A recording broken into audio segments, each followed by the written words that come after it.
Team दृष्टि प्रस्तुत कर रही है किताबों की एक नई श्रृंखला प्रीलिम्स प्रैक्टिस सीरीज। इस सीरीज में हैं 6 पुस्तकें जिनकी मदद से आप कर सकेंगे प्रीलिम्स परीक्षा के लिए 10,000 से अधिक प्रश्नों का अभ्यास, ताकि परीक्षा में अधिकांश प्रश्न आपको जाने पहचाने से लगें और आप आसानी से भेद सकें प्रीलिम्स का चक्रव्यूह। इन किताबों में शामिल हैं आज तक पूछे गए व भविष्य के लिए संभावित सभी प्रश्न, IAS, PCS, UGC net, CDS, NDA व CAPF आदि सभी परीक्षाओं के प्रश्नों का संकलन, प्रत्येक प्रश्न के उत्तर की विस्तृत व्याख्या। प्रीलिम्स प्रैक्टिस सीरीज की 6 किताबें हैं। भारतीय संविधान व राज्य व्यवस्था 1600 से ज्यादा प्रश्न, भारतीय इतिहास एवं कला संस्कृति 2300 से ज्यादा प्रश्न, भूगोल एवं पर्यावरण पारिस्थितिकी 2500 से ज्यादा प्रश्न, भारतीय अर्थव्यवस्था 1200 से ज्यादा प्रश्न, सामान्य विज्ञान एवं विज्ञान प्रौद्योगिकी 1500 से ज्यादा प्रश्न, भारत 2020 बजट, आर्थिक सर्वेक्षण व करंट अफेयर्स, इसमें हैं 1500 से ज्यादा प्रश्न। खरीदने के लिए संपर्क कीजिए अपनी नजदीकी बुक शॉप से या विजिट कीजिए हमारी वेबसाइट drishtias.com या मंगवा लीजिए अमेज़न अथवा फ्लिपकार्ट से। आपकी सुविधा के लिए इन किताबों के डायरेक्ट लिंक्स इस वीडियो के डिस्क्रिप्शन और कमेंट बॉक्स में दिए गए हैं। ऑडियो आर्टिकल प्रोग्राम में आपका स्वागत है।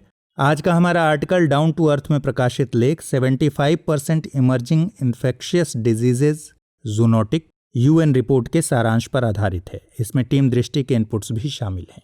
यह ऑडियो आर्टिकल सामान्य अध्ययन प्रश्न पत्र 3 के विज्ञान एवं प्रौद्योगिकी खंड से जुड़ा है। तो आइए लेख की शुरुआत करते हैं। हमारे वीडियो अंग्रेजी में देखने के लिए फॉलो करें हमारा ही दूसरा YouTube चैनल दृष्टि IAS इंग्लिश।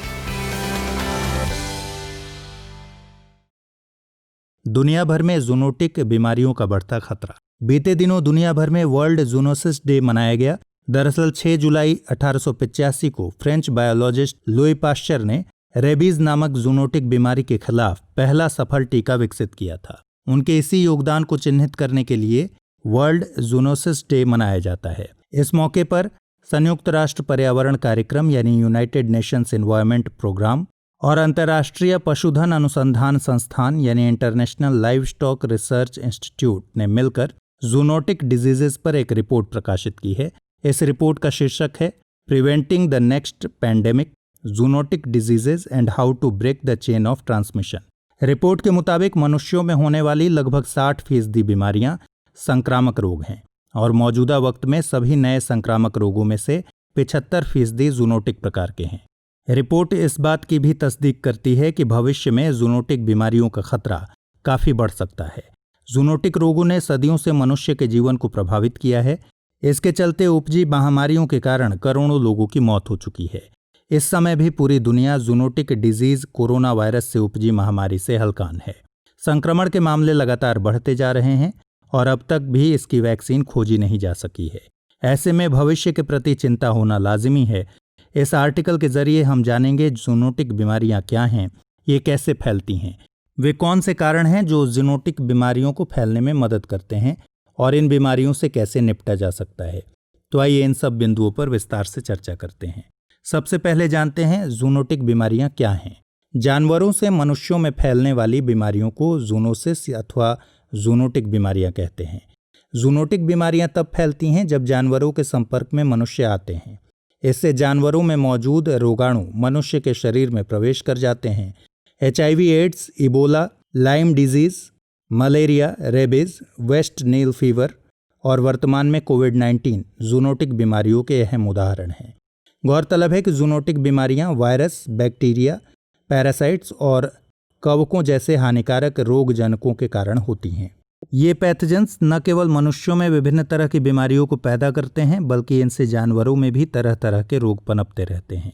ये हल्की बीमारी से लेकर ऐसी बीमारियां पैदा करने में सहायक होते हैं जो मृत्यु तक का कारण बन जाती हैं।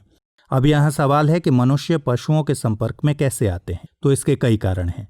दरअसल कुछ रोग मनुष्यों के जानवरों से डायरेक्ट यानी प्रत्यक्ष संपर्क में आने के कारण पैदा होते हैं। इसमें पशुओं की लार, रक्त, यूरिन, म्यूकस, मल और शरीर से बहने वाले तरल पदार्थों के संपर्क में आना शामिल है।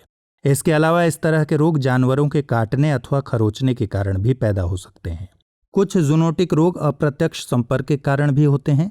इस तरह के रोग ऐसे संक्रमित क्षेत्र, सतह अथवा वस्तुओं के संपर्क में आने के कारण पैदा होते हैं जो जानवरों के घूमने और रहने योग्य हों। इसके अलावा कुछ जूनोटिक रोग वेक्टर जनित यानी वेक्टर बॉर्न होते हैं जो मच्छर अथवा पिस्सू जैसे अहम वेक्टर्स के काटने से फैलते हैं। इसके अतिरिक्त संक्रमित भोजन के सेवन, मसलन कच्चा दूध पीने, अधपका मांस अथवा अंडा खाने और संक्रमित जानवर के मल से दूषित कच्चे फल और सब्जियां खाने से भी जूनोटिक बीमारियां फैल सकती हैं। इन्हें फूड बॉर्न जूनोटिक बीमारियों की कैटेगरी में रखा गया है। साथ ही पेयजल में अपशिष्ट पदार्थों के मिलने से फैलने वाले संक्रामक रोगों को वाटर बॉर्न जूनोटिक रोगों में शामिल किया गया है। हालिया जारी रिपोर्ट में जूनोटिक रोगों से जुड़ी बातों की विस्तृत चर्चा की गई है। आइए जानते हैं इस रिपोर्ट की अहम बातों को। गौरतलब है कि इस साल दुनिया भर में आधे मिलियन से अधिक लोगों की मौत का कारण रही कोविड-19 महामारी के लिए जिम्मेदार कोरोना वायरस की उत्पत्ति को भी पशुजनित माना गया है। रिपोर्ट में यह बताया गया है कि इसकी काफ़ी अधिक संभावना है कि यह बीमारी चमगादड़ से उत्पन्न हुई हो, लिहाजा इसे भी एक जूनोटिक डिजीज के रूप में शामिल किया गया है। कोविड-19 के अलावा इबोला, मर्स, वेस्ट नील फीवर और रिफ्ट वैली फीवर कुछ ऐसी नई बीमारियों के नाम हैं जो पशुजनित हैं। इसके अलावा रिपोर्ट में मनुष्यों में होने वाली जूनोटिक बीमारियों की प्रकृति और उससे होने वाले प्रभावों पर चर्चा की गई है। रिपोर्ट में जूनोटिक रोगों के 3 प्रकार बताए गए हैं जो हैं emerging zoonotic diseases, epidemic zoonosis और neglected zoonotic diseases. Emerging zoonotic diseases ऐसी बीमारियां हैं जो मानव आबादी में नई नई दिखाई दे रही हों अथवा पहले से मौजूद हों, लेकिन किसी घटना के रूप में अथवा किसी भौगोलिक सीमा के भीतर तेजी से बढ़ रही हों। ये रोग न ही अत्यधिक घातक होते हैं और न ही व्यापक रूप से फैलते हैं, लेकिन कुछ इमर्जिंग डिजीजेस का समय समय पर व्यापक प्रभाव पड़ता दिखाई दिया है। इन बीमारियों में इबोला, HIV एड्स और अब कोविड-19 जैसे रोग शामिल हैं। बात करें एपिडेमिक जूनोसिस की तो आमतौर पर ये बीमारियां रुक रुक कर आती हैं। उदाहरण के लिए एंथ्रेक्स, लेशमैनियासिस और रिफ्ट वैली फीवर इत्यादि। जलवायु परिवर्तनशीलता, बाढ़, अन्य चरम मौसम और अकाल जैसी घटनाओं में इस तरह की महामारियां ज़्यादा पनपती हैं। तीसरा और अंतिम प्रकार है नेग्लेक्टेड जूनोटिक डिजीजेस का, जो आमतौर पर घरेलू रूपों में पैदा होती हैं।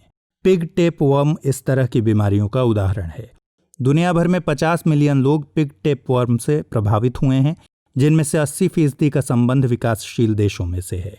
ऐसे कई कारण हैं जिसकी वजह से दुनिया भर में जूनोटिक बीमारियों के फैलने की तादाद निरंतर बढ़ रही है।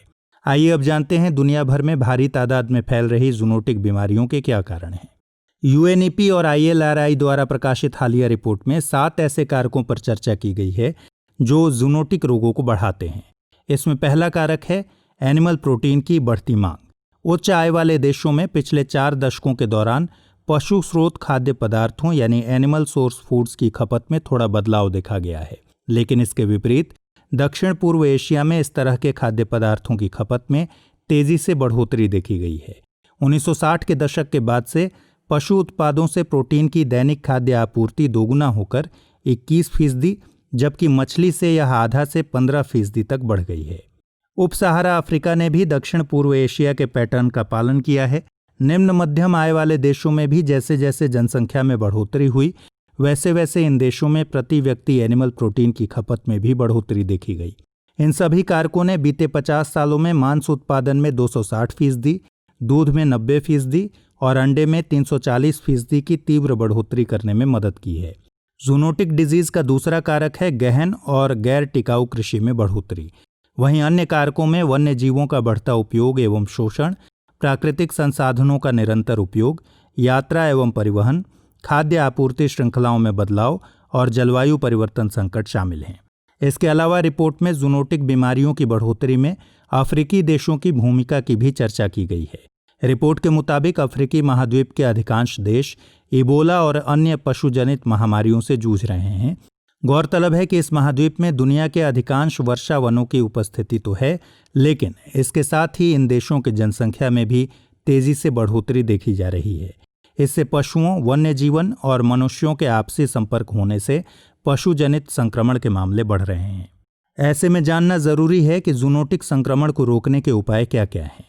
रिपोर्ट में ऐसे 10 तरीकों पर बात की गई है जो पशु जनित बीमारियों से निपटने की दिशा में कारगर साबित हो सकते हैं।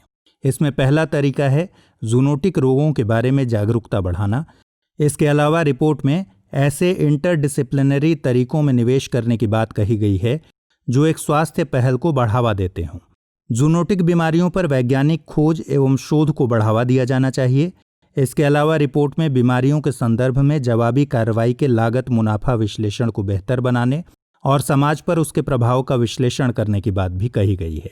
खाद्य प्रणालियों सहित जूनोटिक रोगों से जुड़े निगरानी और नियामक तरीकों को मजबूत करने और सभी देशों में स्वास्थ्य के क्षेत्र में हिस्सेदारों की क्षमताओं को मजबूत बनाने की भी बात कही गई है। इसके अलावा भूमि प्रबंधन के टिकाऊपन को प्रोत्साहित किया जाना चाहिए और खाद्य सुरक्षा को बढ़ावा देने के लिए वैकल्पिक तरीकों को विकसित किया जाना चाहिए ताकि आवास स्थलों और जैव विविधता का संरक्षण किया जा सके। साथ ही जैव सुरक्षा एवं नियंत्रण में सुधार लाना, जूनोटिक बीमारियों के होने के कारणों की पहचान करना और उनके नियंत्रण के तरीकों को बढ़ावा दिया जाना चाहिए। इसके अलावा कृषि और वन्य जीवों के स्थायी सह अस्तित्व को बढ़ाने वाले परिदृश्य व समुद्र के स्थायी प्रबंधन का समर्थन किया जाना चाहिए। साथ ही अन्य क्षेत्रों में भूमि उपयोग एवं सतत विकास योजना कार्यान्वयन और निगरानी के लिए एक स्वास्थ्य दृष्टिकोण यानी वन हेल्थ अप्रोच का संचालन किया जाना चाहिए। लेकिन इसके अलावा भी इस दिशा में गंभीर प्रयास किए जाने की जरूरत है। अब सवाल है कि आगे की राह क्या हो। दुनिया भर में जूनोटिक रोगों का पनपना अब आम बात हो गई है। हालांकि कई देश जूनोटिक संक्रमण से होने वाली बीमारियों को कम करने के लिए लगातार काम करते आए हैं, लेकिन जिस गति से हम पर्यावरण और वन्य जीवन को नुकसान पहुंचा रहे हैं, ऐसे में लाजिमी है कि हमें इस तरह के संक्रमणों का सामना करने के लिए तैयार रहना होगा। सभी विकासशील देशों को एक स्थायी रोग नियंत्रण प्रणाली विकसित करने के लिए वन हेल्थ इनिशिएटिव को बढ़ावा देना चाहिए। वन हेल्थ इनिशिएटिव दरअसल एक ऐसी अनुकूलतम विधि है जिसके जरिए महामारी से निपटने के लिए मानव स्वास्थ्य, पशु और पर्यावरण पर एक साथ ध्यान दिया जाता है। इन सब के अलावा हम व्यक्तिगत स्तर पर अन्य कारगर तरीकों को अपनाकर भी जूनोटिक बीमारियों के संक्रमण से बच सकते हैं। इन तरीकों में एक नियत अंतराल पर अच्छे से हाथ धोना, मच्छरों, मक्खियों और अन्य कीटों को दूर रखने के तरीकों का उपयोग करना, शुद्ध भोजन और पेय पदार्थों का सेवन करना इत्यादि शामिल हैं। यदि कोई व्यक्ति जानवर द्वारा काट या खरोच लिया जाता है तो तुरंत डॉक्टर को दिखाकर टीकाकरण करवाना चाहिए। इन सभी तरीकों को अपनाकर हम व्यक्तिगत स्तर पर इस तरह के संक्रमण से बच सकते हैं। सबसे अहम बात यह है कि हमें वन्य जीवों के दोहन और पारिस्थितिकी तंत्र में समन्वय स्थापित करना होगा। अगर हम ऐसा नहीं करते हैं तो हमें आगे भी कोविड-19 महामारी जैसी जानलेवा बीमारियों का सामना करना पड़ सकता है। गौरतलब है कि वैश्विक महामारियां मानव जीवन के साथ साथ देशों की अर्थव्यवस्था भी तबाह कर देती हैं। इस तरह की स्वास्थ्य आपदाओं का असर गरीब, मजदूर और बेसहारा वर्ग पर पड़ता है। लिहाजा अगर हम भविष्य में इस तरह की बीमारियों पर अंकुश लगाना चाहते हैं तो हमें प्राकृतिक पर्यावरण को बचाने की दिशा में काम करना होगा। आइए अब नोट करते हैं आज का सवाल। सवाल है, मौजूदा समय में दुनिया भर में जूनोटिक बीमारियों के बढ़ने के क्या कारण हैं? ऐसे कौन से तरीके हैं जो इन बीमारियों पर अंकुश लगाने में सहायक हैं? विश्लेषण कीजिए।